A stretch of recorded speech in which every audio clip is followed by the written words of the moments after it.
I believe God sent people like Martin Luther King, Malcolm X to challenge empire, to challenge oppression and speak out against oppression.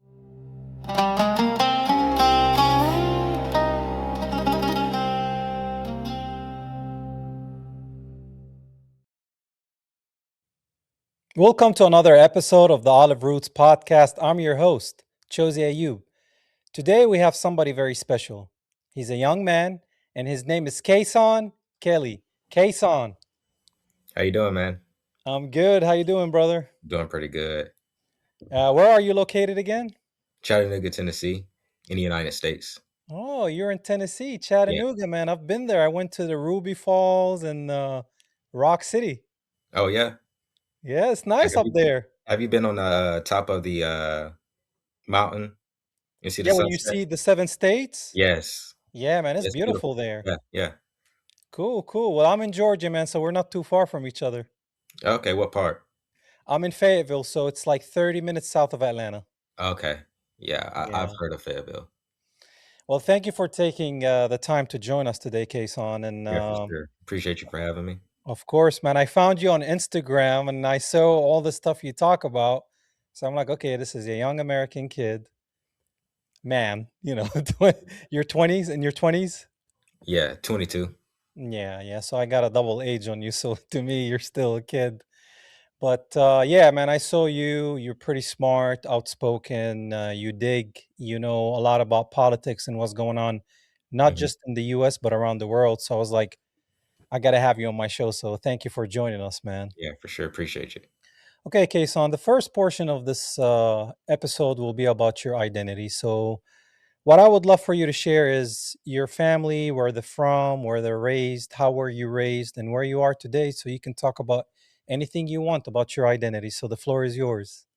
So my family, we're raised in the southern states of Tennessee. Well, my dad, he's actually from Alabama. He was born in Alabama, but we're Black Americans, and we are descendants of slavery. And my great grandfather, he served in World War I, and my great grandfather served in World War II. My great uncle served in the Vietnam War, and how I was raised as a Christian man, and I didn't always have the same Christian beliefs because they have changed over time. Like, because I used to always have like the westernized version of Christianity belief in my system, but it has changed over time. But that's just who I am. Wow. So, a family of veterans. Yeah. So, what made you decide not to follow the same path and have a path of your own when it comes to the military? Because I've heard stories of how they treated my grandfather, dad, and it was very disappointing to hear of how World War II veterans, soldiers, white soldiers, would treat black soldiers. They would look at them as less than, and that they would look at them that they don't know how to fight and defeat fascism. So it's like, it just gave me a uh, a thought that the military isn't who they say they are. I mean, you can look at the Vietnam War, for example, of how they would terrorize families. And my great uncle told me about this, of how they would terrorize families, innocent people, burn down their homes. And it was just unfortunate to hear something like that. And, the United States of America military always preach about how they serve the people and how they protect the people.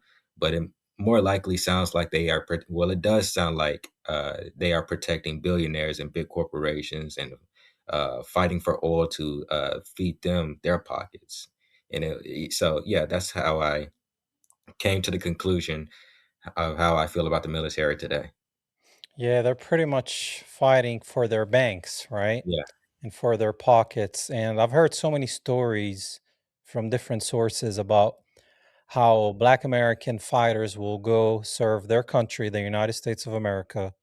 And over there, they're doing the same thing any other American would do. Then they come back to the US and get treated as second class citizens or lower than that. All right. I'm very familiar with that story. Is there any specific stories that your grandpa shared with you or your dad? Uh, that was really the only story that my grandpa shared with me that I know of that I could share. My dad hasn't really shared any stories other than he was born and raised in Alabama. Well, he was born in Alabama. He was raised in Tennessee. Okay. So as far as growing up in the South, your dad, your family, Mhm. mom, dad, and there's a lot of history of the South of racism, civil war, slavery, cotton fields, all the stuff we hear about. We watch movies, we read books, and we see all the horrible things that happen in the South. Right. Now, did your dad share any stories of prejudice, racism, and like, did you also experience any of those in today's world? I'll talk about my grandfather first because he did share stories about racism that he experienced. My grandfather, my great grandfather, he was set up by white men that he would call friends in the uh, when he was working with the people in the railroads. And it was one point in time, one day, where they set him up and started beating on him. They almost beat him half to death. And it was to the point where my great grandfather started telling my grandfather, and my grandfather is now telling me to never trust a white person, no matter what they tell you, no matter how their politics are, because they'll set you up.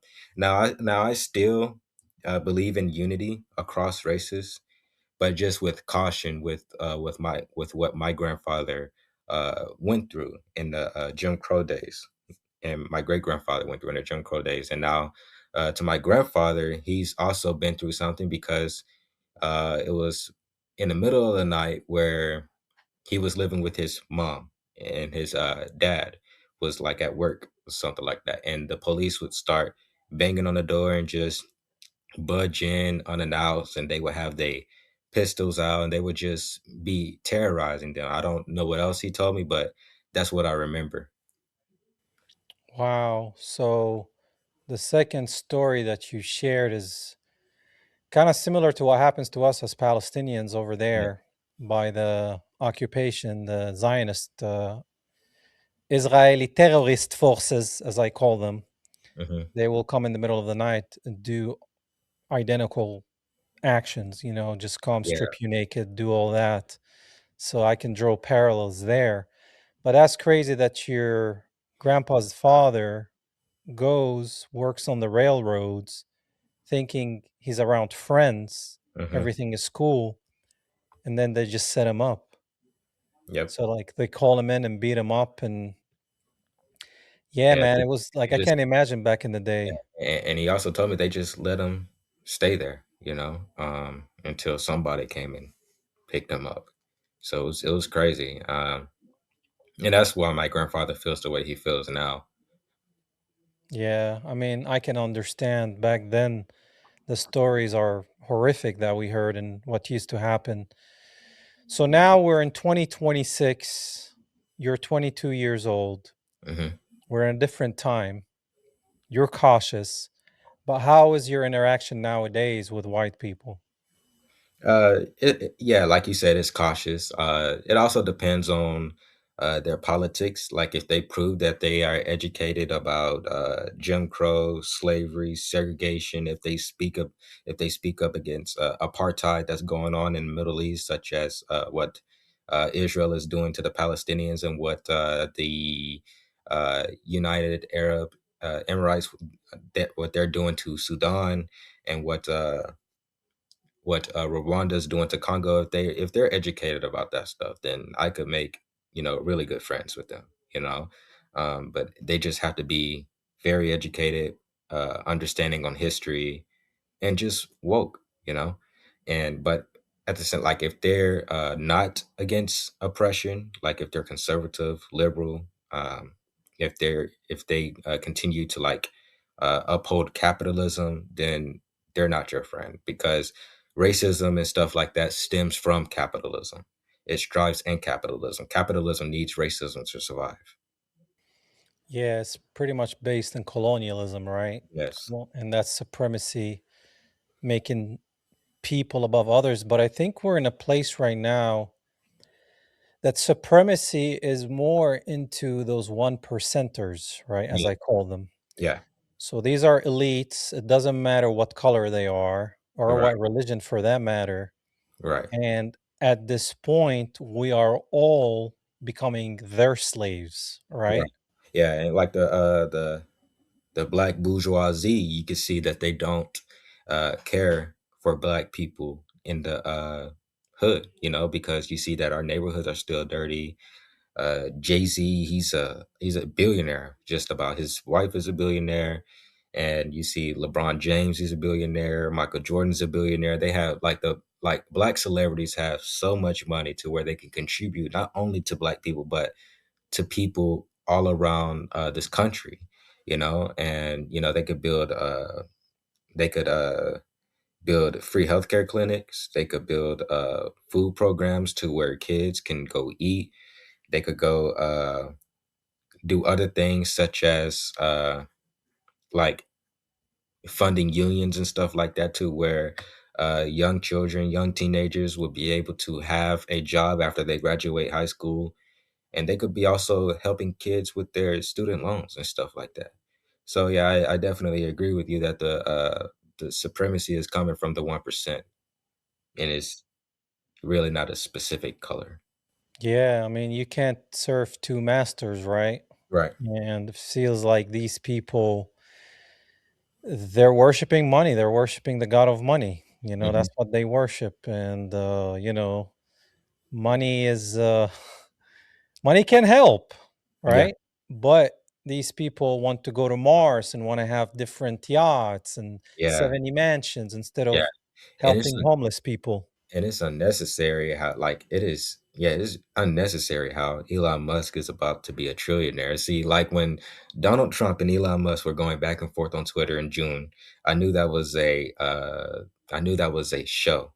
I knew that was just something to give to the people, for people to talk about, for a distraction. And like it's like ignoring what Elon Musk is doing, how he set up the US aid to get cut, and how that killed millions of people in the global south. And how he's exploiting workers, and that's how he's also about to be a trillionaire. That's how he became a billionaire in the first place. Like I always say, there's no such thing as a good billionaire, because in order to be a billionaire, you have to exploit workers and not pay them their fair share. 100%. I mean, you Yeah. see what's happening in Congo. Yeah. There's a continuous genocide and oppression of the people in Congo, Hmm. and there's children under the age of 5 digging in the mines while the mines collapse on them, just so Elon Musk can has have his electric cars. Right. And then we as humans here, we're like, yeah, I want to get an electric car. And then we start seeing where all the lithium and everything is coming from. You're like, everything is connected and everything is pretty demonic and wicked when you think about it, right? Right. And speaking about Elon Musk, he has Starlink. Hmm. And right now, we heard about some things coming out of Iran, right? Iran was able to jam Starlink. Once it's jammed Starlink, America and Israel, as I call it, they were not able to communicate with their proxies, the Mossad and the CIA. Hmm. And that's why they pulled away from Iran, because right now they don't have insiders. Right. They got caught. So that gives you a little bit of idea about the intelligence of Iran when it comes to IT, security, all that stuff. So what do you think is happening with that situation? How much do you know about what's happening, and what's your take if you've been following that? I haven't really been following Iran recently, but I do know that people are protesting out there. I don't know what for, but I've been seeing clips of that happening. But I am not aware of what's going on with the Starlink stuff. But I did read a headline that China's doing something about it, that's challenging it. I'm not. Yeah, well, this is all a battle for power between the East and the West, right? Yeah, yeah, I mean, think about America's gonna is trying to take Greenland right now, like, yeah, yeah. and they're thinking like China and Russia versus America, and I'm like, America thinks it's living like 100 years ago, still want to go to war and steal oil and try to build its economy on the petrodollar, right? Yeah, And when you see videos of China, especially like what is his name? That black kid Speed, what's his name? I show speed. I show Speed. Yeah, Man, in 10 minutes in China on his live, he killed all the propaganda that we've been fed about China. yeah. And right now he's traveling Africa and showing the beautiful communities and different minorities in Africa, and everybody's welcoming him. And it's been very great to see because not a lot of people are doing stuff like that, right? No, not at all. And he also changed a lot of he also opened a lot of eyes of Black Americans too, because we've been fed so much propaganda about Africa of how there's nothing, there's no water, there's just huts, and people don't really have any clothes. And once you watch speech stream, you'll see all of that stuff is a lie.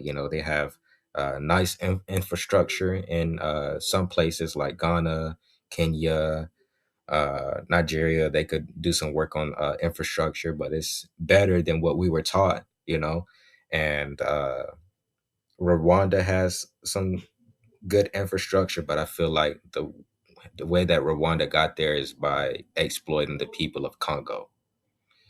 But yeah, Africa is not what America taught us at all. Yeah, I mean, there's a lot of technology there. And, Africa has been graped out of its resources, right, for Yeah, centuries. yeah. And Africa has gold. They have silver. They have cobalt. That's what Rwanda is stealing from Congo, the cobalt. So, and they also give the cobalt to China, to where they because they make iPhones with that material. So China has a hand in there, but it's not as bloody as Rwanda. yeah, and you see the United Arab Emirates and Sudan has a big hand on arming the RSF. yeah, that is killing so many innocent people, right? Hmm. And just to get resources so you can be like, "Oh, come to Dubai," right? Yeah, and Gaza has gas. Yeah. That's why they want Gaza. Yeah, Gas, Gaza, right? Ironic, right? yeah. So where do you think America's heading with everything you're seeing as a young man? I think are you still in college or you're done? I'm done now. So now you're done with college, you're seeing the economy, Hmm. you're seeing how divided the people are. Hmm. You're seeing that there's two wings on the same bird politically, Democrats, Republican. It's all a game, it's all a show. Hmm. People still fall for it, but hopefully you don't. What do you think is the future looking like, and how can we make America great? Period. With recent trends going on, I have concerns that America is moving further right. I feel like people are becoming more reactionary, and these Republicans, specifically, they're becoming more bold in pushing fascist policies. Shutting down DEI, uh, praising Confederate generals, and stripping away Black history, for example, from the Smithsonian Museum, where Donald Trump defunded that. And you see how ICE is treating people. You just seen a lady; she just got popped in the head like 3 times, and before that, a Black man was shot and killed by an unarmed ICE agent. So I see America; it's heading towards fascism, and the way we fix that is we have to organize, we have to educate, and we have to uh, start teaching the principles, the true principles about socialism, and how socialism is actually supposed to provide for its people, and how capitalism always move towards fascism when it's falling apart. So I see America is starting to fall apart. You see a lot of allies; they're starting to shift away, move away from America, disassociate with America. You see that with Canada, how they started associating with China and how they figured things out. So I see America empire falling, and that's why they're becoming more reactionary and moving towards fascism. Do you think the reason why we're seeing this empire collapse Is it because of the Zionist state of Israel? Yeah, yeah, that also plays a big part, because you see how much money was sent over to Israel when uh, the people could be benefiting from that money. And that $1.5 trillion that Donald Trump talked about giving to the Pentagon, I'm pretty sure that Israel is going to get a majority of that $1.5 trillion. They always get money from Israel. I mean, from the United States, bombs from the United States, and they're using those bombs to uh, kill innocent Palestinian babies, women, and children. So it's just uh, that's what I see America's going. It's like that's why I think it's collapsing because they're not focusing on the needs of the people, and when you don't focus on the needs of the people, you're just going to collapse every single time. Yeah, see, like I think the people that are running America right now, and people be like Biden, Trump, and I'm like, no, you got to look one layer behind. Hmm. The people that are running the president and the cabinets, they're the Zionists right now. Yeah. And you saw how they acted for the past 2 years, like savages, right? Yeah. So now they're running America. This is a bigger country with more diversity, different kind of minorities, and different way of life. And now I think that entity is the reason America's collapsing. What do you think? Yeah, I think that as well. Especially, and I also want to add to the point where Israel is trying so hard to control the narrative on the media. You see that they have, I think his name is Ellison, something like that. He's from Oracle, the CEO of Oracle. He bought TikTok, like Is it David Edelson? yeah, David Ellison, one of Israel's biggest donors. He bought TikTok, the database of it, to control the American version of TikTok. So you see, Israel is trying so hard to control the narrative. They want black young people. They want young black people to be controlled by Israel so bad because the older generation of black people are controlled. They still believe, but because with the Christian beliefs and stuff like that, they believe that Israel is some Christian nation and that God gave them that land. God didn't give them that land. That was Palestinian land at first. They took that land. Yeah, they took that land and they are trying to make it an ethno state. That whole entire region. Yeah, I mean, they want to do the greater Israel, and that's pretty much ethnically cleansing 7 countries to create your fake kingdom of Israel, as Mhm. the greater Israel. And it's funny because in the Bible, those people were called Israelites, not Israelis, right? Right. So it's interesting. I think what the devil is very smart. He's very crafty. So what I think the devil did here, he created a fake Israel with fake Jews and called them God's chosen people, infiltrated the church, and ta-da, you have evangelical Christians, dispensationalism, people believing that the 1948, the state of Israel, is fulfillment of prophecies, and the more we fund it and kill Palestinian children, the faster Jesus can come. Right. It's, Yeah. it's insane. Yeah. And Jesus stand against everything like that. He stands against oppression.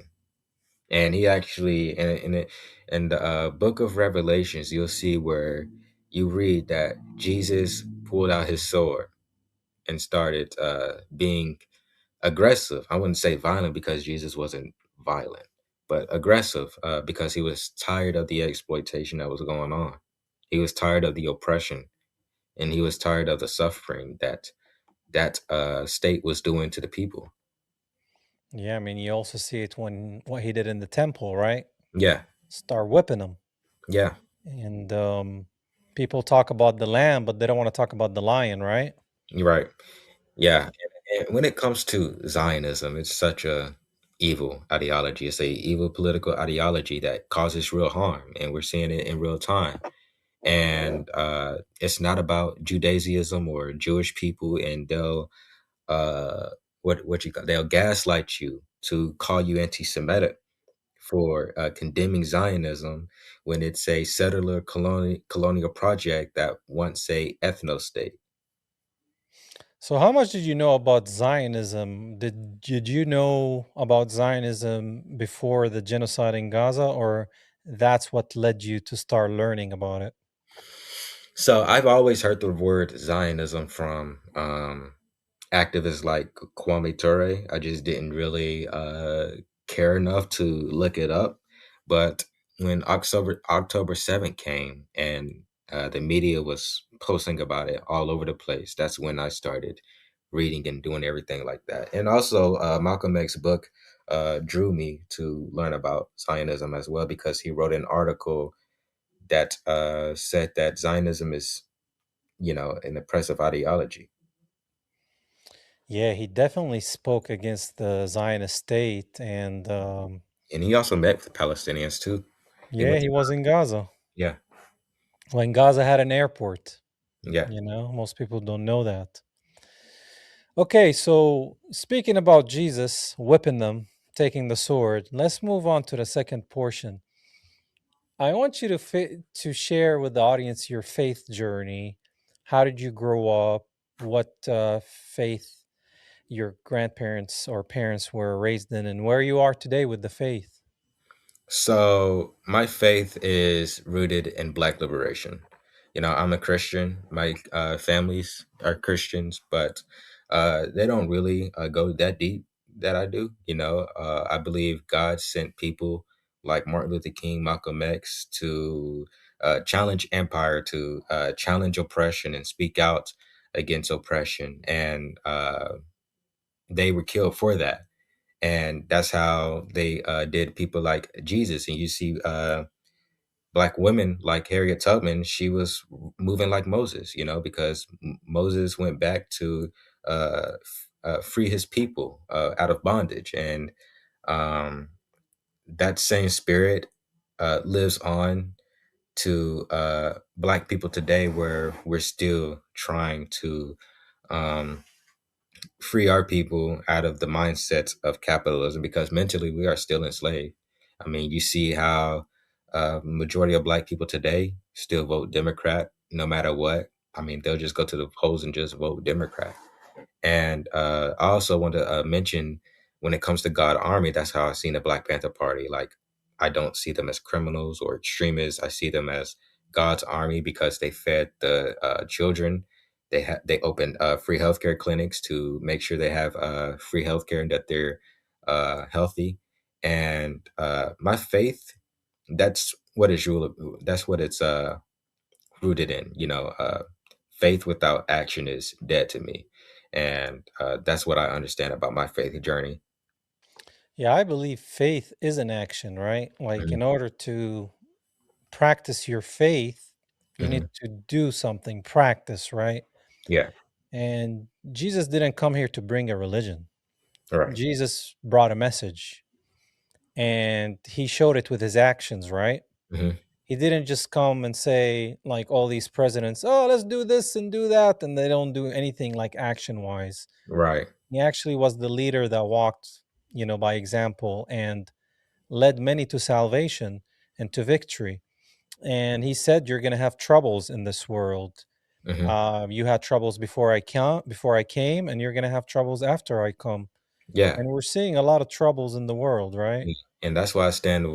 That's why I stand closely with Palestine, like solidarity, because faith without justice means nothing. Like you can't pray with your hands folded while bombs falling on children 24/7, and you can't quote scripture and ignore genocide. If your faith only works for people who look like you or live like you, or don't believe in the same religion that you believe in, then that's not faith. That's just trying to be so hard in your comfort and not moving out of comfort zone. You're not challenging yourself.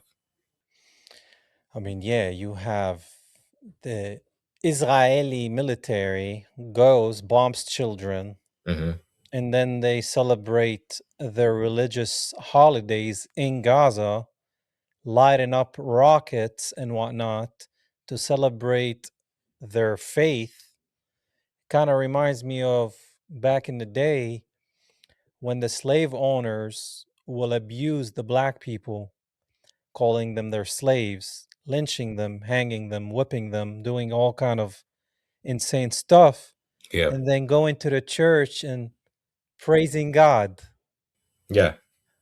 So the parallels are wild because I'm like, okay, if you really were a follower of Christ, you will get these people out of bondage, you Hmm. will save them, you'll bring them to church and preach the gospel to them.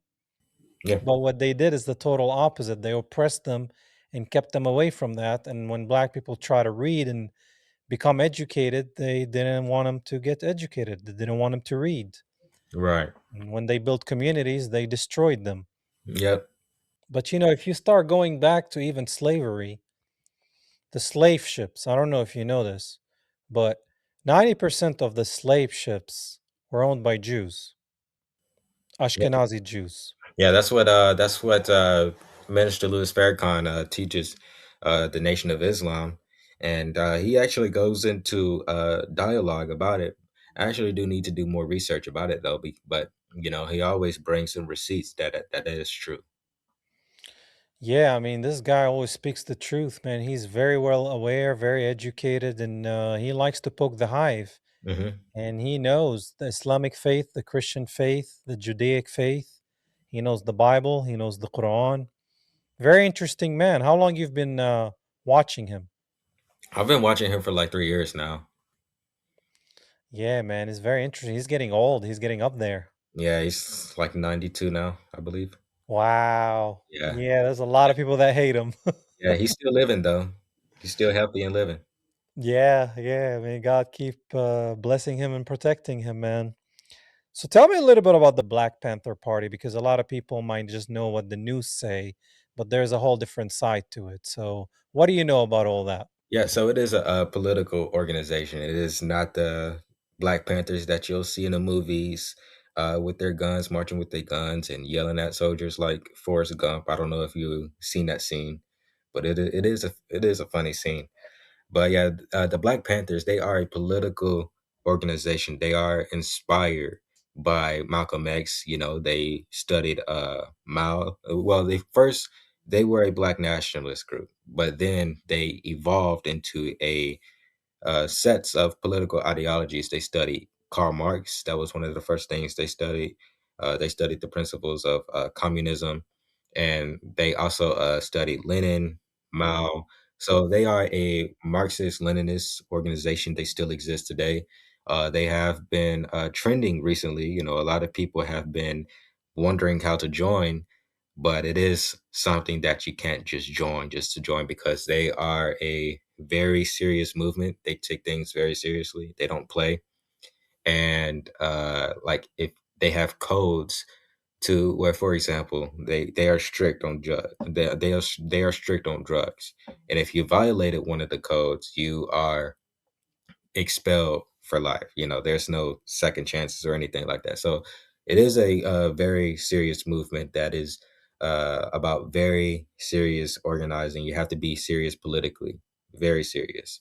And they do have a rainbow coalition to where white people can join, brown people can join, Asian people can join. It doesn't matter what you look like, who you are, but if we're politically aligned, then we have something there to where we can work together. So that's what the Black Panther Party is about. It is not the Black Panther Party that you see in the movies either, and they are not a terrorist organization. The reason why the United States labeled them as terrorist organizations, the reason why J. Edgar Hoover labeled them as a terrorist organization is because they always preach self-defense. And I don't know if you are aware of this, but the NRA, uh, like they have what is it? How can I say this? They have supported gun control, like gun restrictions.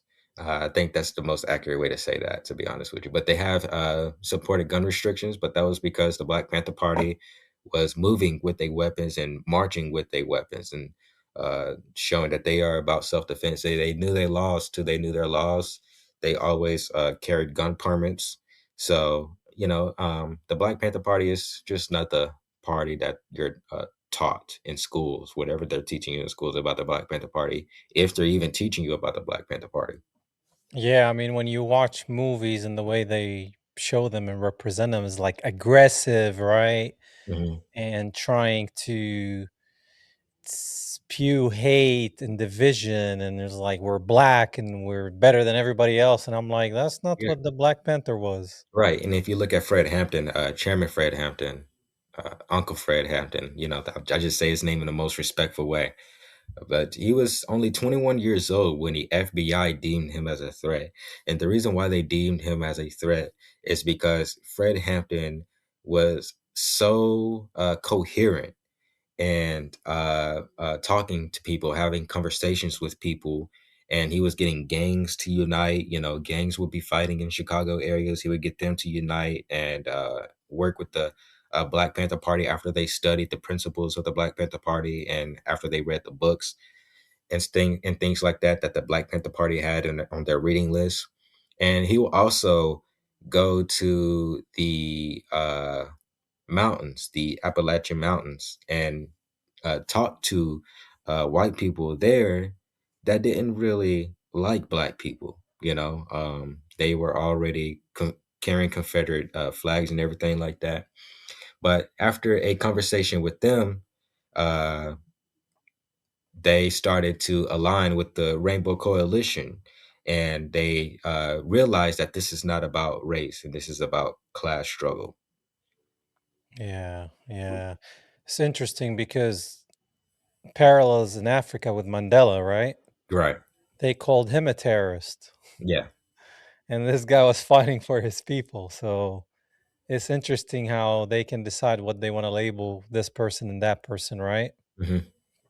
And also, I do want to add that uh, in order to fight capitalism, you have to understand racial theory as well, because that's how the United States was built on. It was built on racism. It was built on the backs of enslaved people. Yeah, I mean, it's genocide, ethnic cleansing, and Mhm. slavery, right? Yeah, and before it was built by Black people, they were committing genocide on indigenous people too. They almost wiped their whole entire population out. Yeah, like millions and millions of people, man. I've seen pictures of when they lined up the buffaloes so they can starve the natives, right? And they took a picture above all the skulls of the buffaloes. And I'm like, wow, that's very ironic because Israel's trying to do the same thing to Palestinians. Hmm. So you can see that there too. So where is the Black Panther Party today? And is it something that still is in power, exists, or growing? They're growing, and they're all over the place. And there are different branches and different parts and organizations of the Black Panther Party. You have the new Black Panther Party, which is really not aligned with the OG version type of Black Panther Party. They preach and teach completely different things. They be teaching black capitalism. They are a black nationalist movement. I'll just put it that way.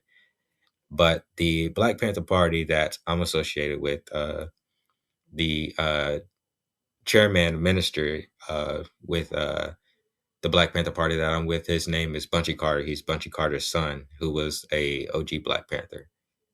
And they are in Washington, the state of Washington, not Washington D.C., but the state. So that's where they are. They have been moving quietly though, because of the history of infiltrations and stuff like that. But they are recently growing due to the video that went viral about the Black Panther Party. Wow. Wow.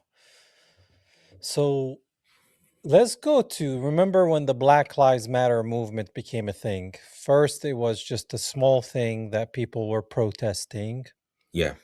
Then it becomes a movement and then it gets confiscated by the Democrats, right? Yes. Becomes an Yeah. organization. Yes. Lost its flavor and its meaning. George Soros, you know the whole deal. Hmm. So, being a Black American, seeing what's happening, white cops shooting Black kids, different incidents here and there, Black Lives Matter, okay, Black lives do matter. Hmm. And then they start getting infiltrated by the LGBTQ, kind of like the pro Palestine, gets infiltrated by the LGBTQ. I see the same thing.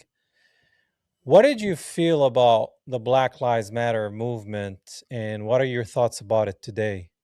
Well, it most definitely did have a lot of potential. You know, I feel like that it was the spark to start a revolution. You know, and start challenging the system. You know, I feel like that we started to get something going with the uh, George Floyd protests, and turns out that the Democrats came and infiltrated it because they wanted to protect capitalism. They want to protect imperialism. They want to protect racism, and you know what they preach is a lie. You know, they always preach about unity and everybody getting together, including the LGBTQ as well, because they be exploiting them and preaching to them about trans rights and stuff like that.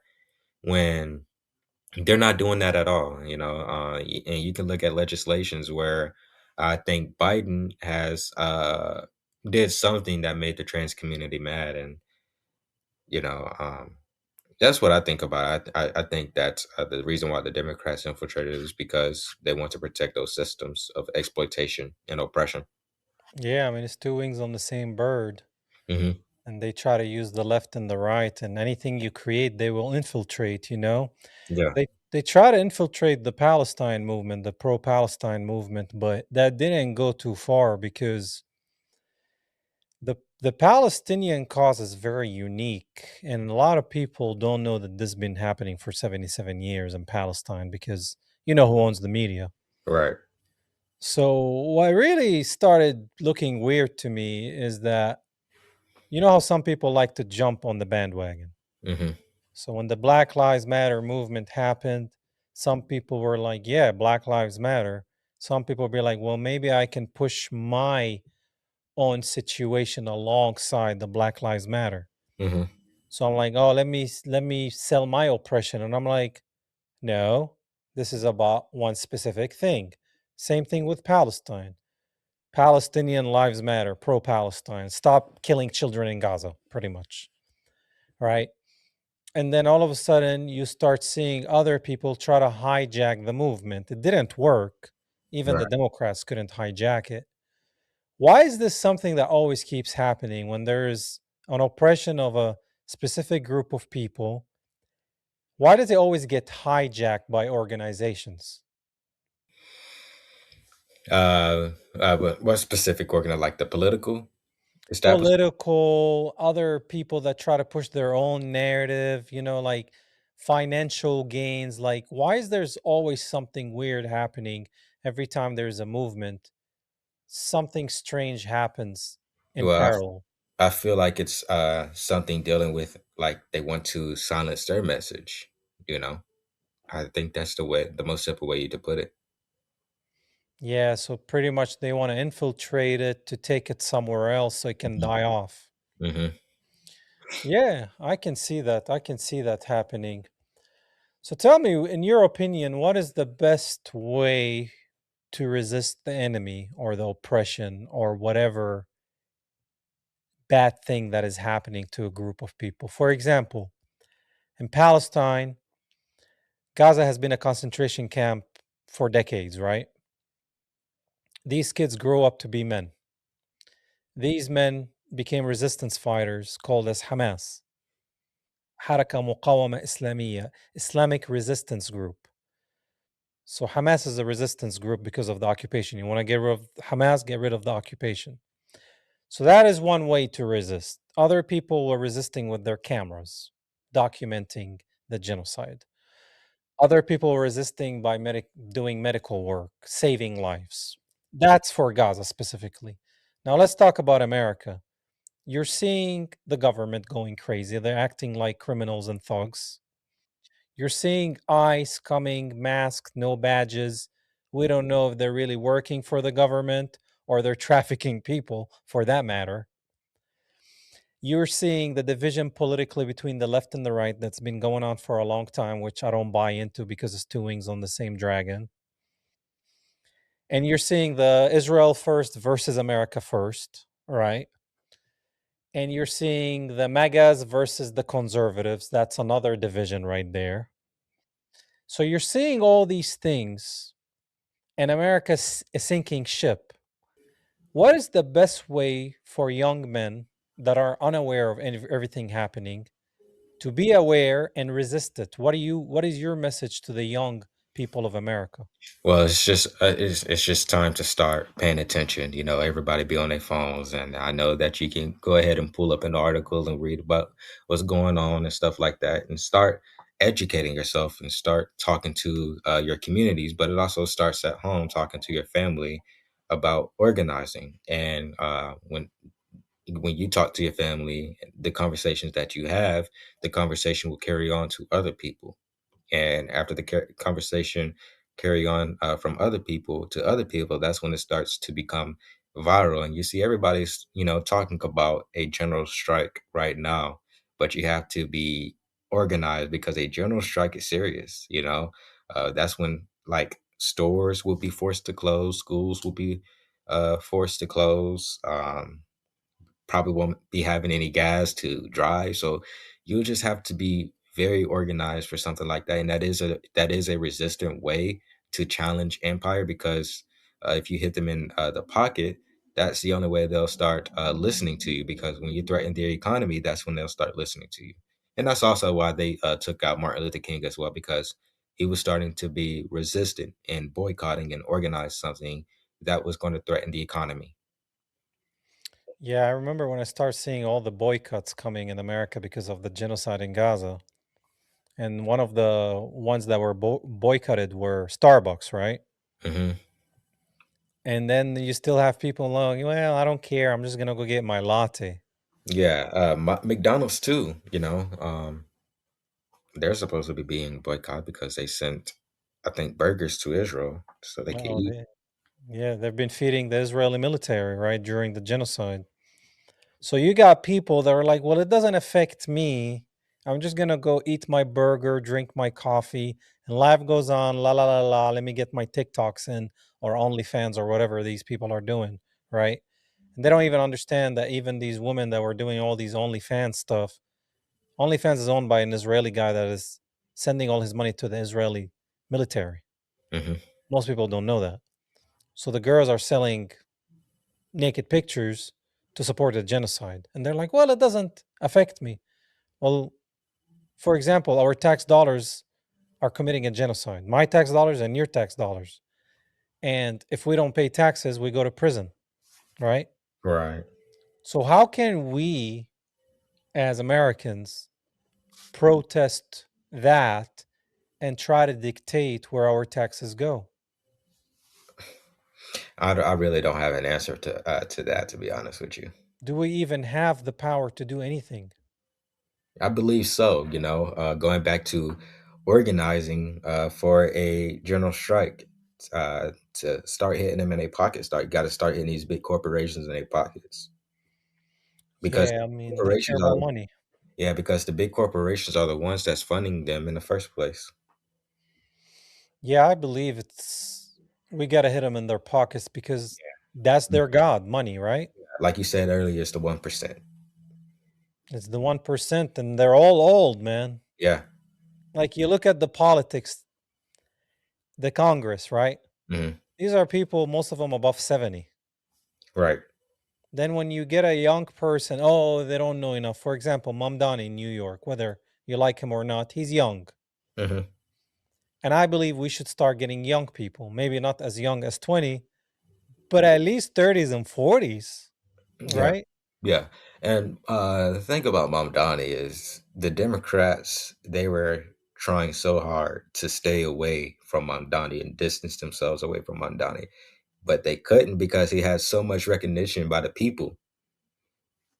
Yeah, and they try to push, oh, well, he's Muslim. Oh, well, he eats with his hands or whatever they were saying. Oh, his wife is Syrian and oh, he's Indian. And I've heard so many things about Mamdani, and I'm like, well, New York is very diverse. Yeah, I did start side eyeing him when he called Hamas a terrorist organization. I don't think Hamas is a terrorist organization. I just think that Hamas is a self defense organization. Those two are just completely different, things.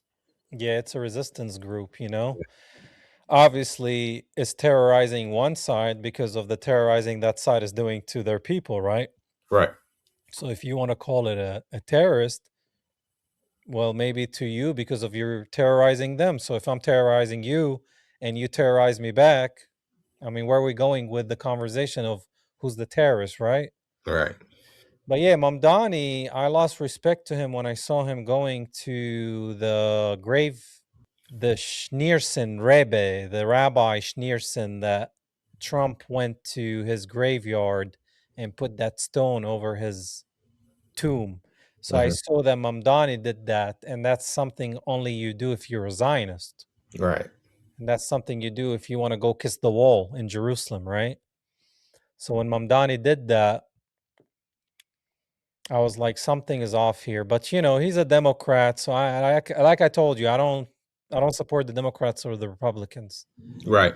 I'm independent, and the people are like, yeah, Democrats, and I'm like, bro, you guys are still falling for the same trap. And they're like, yeah, midterms, and I'm like, we need a third party, man. What do Yeah. you think? Do we need a third party? Yeah. We need a third party, and I believe we need a one party solution. One party solution. Yeah, like a one party solution that's for the people. Because if you look at it, the two-party solution is built to divide the people. Like, I'm Republican, I'm Democrat, I'm conservative, I'm liberal. And when people look at that, that's just, you see it's very divisive because, if you're on the other side, that means you don't like me, so I'm not supposed to like you. So, you know, if everybody is united under one party that is democratically uh, people will be able to feel very represented, and more people will start coming together and communicating on what politician will best represent them for the people and for the people around the world. So that's what I feel like we need to do to like move forward with progress. We need proletariat power, working class power, and instead of the 1% controlling everything. Yeah, I believe united we stand, divided we fall, right? Yeah. And right now we're very divided and the division keeps getting stronger. So are you going to get into politics? I've just been doing activism right now. I don't plan on being a politician because I feel like being a politician at this point won't liberate us, because like you see how people like AOC, she was very radical at first, and you see that the establishment bought on her to a little bit, and same with Mom Donnie. So I feel like organizing outside the system is the best way to do it. Yeah, I think that woman is a snake, man. I never trusted her, to be honest with you. Yeah. I think a lot of them, a lot of talk, no action, or fake action, right? Yeah. The same thing goes with Jasmine Crockett as well, and she just voted to send more money to Israel. I'm surprised. What's her name didn't vote? AOC. She didn't vote to send more money to Israel. I thought she was going to sell out as long as with Jasmine Crockett. But you know, uh, I just don't see myself being a politician in this system, because they'll rely on you to sell out, and when you don't sell out, they'll just throw you off the bus. Yeah, I mean, if you want to become a politician, you got to go kiss the wall, man. Yeah. You got to put that tiny hat, go to that wall, start humping it, and then you're going to get rich and powerful, and you're going to be one of the biggest liars on this planet. And that's what politicians today in America are, my friend. Yeah. They all liars and they feed lies, and you look at their banking account, they're full of zeros, and we have zeros like nothing. The people are suffering and they're just making millions, and that's capitalism to you. Hmm. I remember what Scarface said, capitalism is getting effed. That's what capitalism is, Yeah. you know. Well, Kason, man, I want you to tell the audience where they can find you so they can follow you, man. Yeah, so you can find me on Instagram, TikTok, Kson4K underscore. That's what the usernames are on both platforms. Well, Kason, I want to thank you so much for joining us today. You're a very bright kid, and I hope Americans do wake up, because if I see people your age awake, it gives me hope. Yeah, for sure. Well, God bless you, man, and we'll be in touch, all right? For sure. God bless All you right. too, man. All right. Peace. Peace. All right, guys. You heard it. It's a bright kid, man. And I feel like there is hope if there's people like him that can see between the lines, read between the lines, want unity. And they just want something else, man. We got to build a future for these kids.